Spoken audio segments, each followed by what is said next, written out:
তারকেশ্বর পায়ে হেঁটে গঙ্গাজল এনে বাবার মাথায় জল ঢালার এই যাত্রাটা আমার শুরু হয়েছিল মানকড় স্টেশন থেকে। মানকড় থেকে সকাল 6টায় ট্রেন ধরি আর বাড়ি পৌঁছতে প্রায় আমার বেজে গেল 9:30। তারপরে একটু রেস্ট নিয়ে রেডি হই আমি, তারপরে বেরিয়ে পড়ি তারকেশ্বরে ট্রেন ধরার জন্য।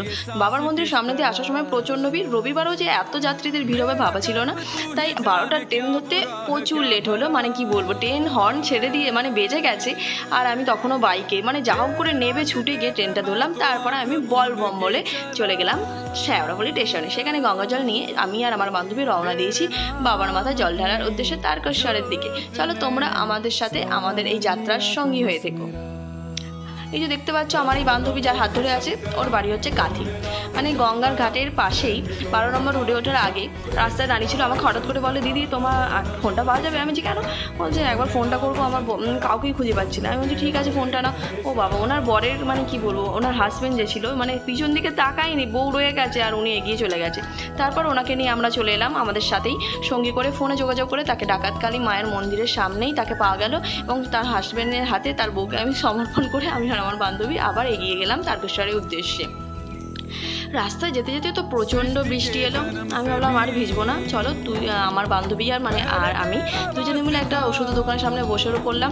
তারপর দেখো যাত্রীরা তো বাবার ভক্ত, বাবার আশীর্বাদে সবাই মানে জলে ভিজে ভিজেই যাচ্ছে। আমি বললাম থাক একটু বৃষ্টিটা থামুক, তারপর যাবো, হালকা হোক তারপর যাবো।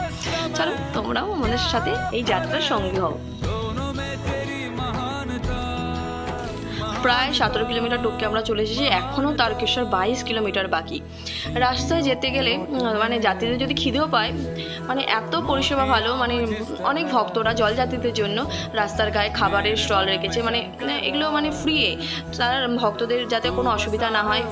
খাবার, লুচি, মানে খাবারের মধ্যে ছিল লুচি, কেউ দিচ্ছে পোলাও, জলের বোতল, লজেস, মানে অনেক কিছু। মানে তোমার রাস্তায় বেরোলে বা একা গেলেও কোথাও কোনো অসুবিধা হবে না। মানে শেওড়াফুলি থেকে তারকেশ্বর মানে কোথাও যে মানে কোথাও এক ফোঁটা জায়গাও ফাঁকা আছে মানে আমি খুঁজে পাই। মানে যেখানেই দেখছি সেখানেই ভক্তদের ভিড়, সেখানেই ভক্তরা, মানে এত মানুষ, এত লোকজন, এত বাচ্চা, এত বুড়ো, এত বুড়ি, মানে এত মানুষজনকে রাস্তায় দেখলে না নিজেদের মধ্যে এমনি এনার্জি চলে আসে যে হ্যাঁ আমিও পারবো, ওরা যদি যেতে পারে আমিও পারবো।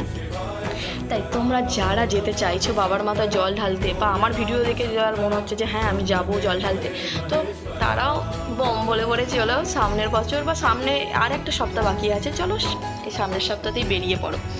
বিশেষ করে রাস্তায় যেতে গেলে কোনো অসুবিধা হবে না। তোমার যদি খিদে পায় খাবারের ব্যবস্থা রয়েছে, জলের ব্যবস্থা রয়েছে, সব কিছু A to Z সব পাবে। আমরা মালিয়া পৌঁছালাম প্রায় 8টা নাগাদ।